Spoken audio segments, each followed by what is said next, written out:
Kentucky's Lieutenant Governor Jacqueline Coleman is joining us now by the phone.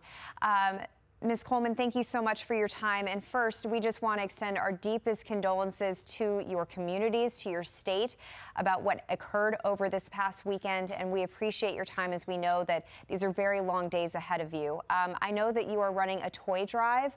This is happening weeks before Christmas. So if you could give us that information so our viewers can help bring a little bit of some joy amidst a very hard time for the state of Kentucky.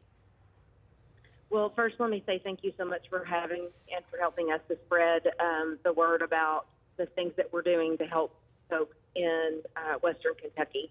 I have to tell you that the leadership that the governor and the First Lady have provided for our state and by Kentuckians far and wide, because they have been able to connect with folks where they are. One of the ways that we're doing this Ladies toy drive, and the address, if your folks want to help donate some toys to the kids in Western Kentucky, the web address for that is firstlady.ky.gov/toy drive, and we are accepting donations to take to kids in need from infants to teens, and we're looking for all kinds of any kind of toys, books, electronics, and gift cards, and those donations will be accepted from December 14th to December 18th.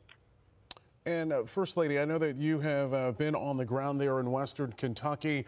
Can you talk a little bit about some of the damage and what really stood out for you? Yes. So the governor and I have been able to cover lots of area by dividing and conquering, and the first areas that I was able to go to were Muhlenberg County, which is where the city of Bremen is, where you've heard a lot about. There's about 300 people within the city limits of Bremen, and the county lost 12 lives.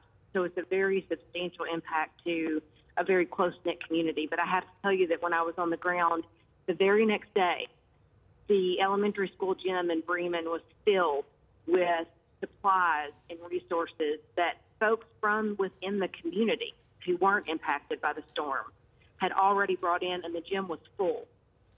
Since then, we have received donations and volunteers and resources from across Kentucky and across the country.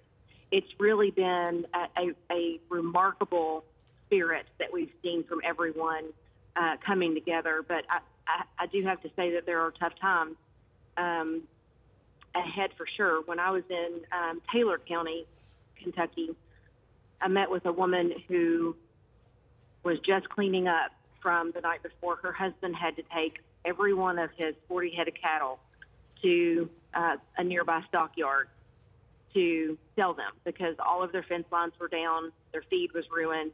And she was telling me stories about how just the night before, this gentleman had gone house to house on his street and was pulling his neighbors out of the rubble because they were in their basement, but the house had fallen in on them. And he did that at 2 separate houses and saved their lives. And this gentleman's a bus driver for the local school district. So it truly is our everyday heroes that are showing up for each other and saving lives, supporting each other. And I have to tell you that we'll never forget here in Kentucky the way that folks across the country have lifted us up. You talk about how difficult the road is going to be moving forward. How do you keep people inspired to keep moving forward? Well, the best we can do is put one foot in front of the other and take one day at a time. And that outpouring of support that we've seen from folks across the country is so appreciated. But this is truly going to be a layered approach. So right now, the governor and I are working on helping to reunite families and wrapping our arms around those grieving families who have lost life. That is the first priority. But I have to say that those folks appreciate his compassion, leadership.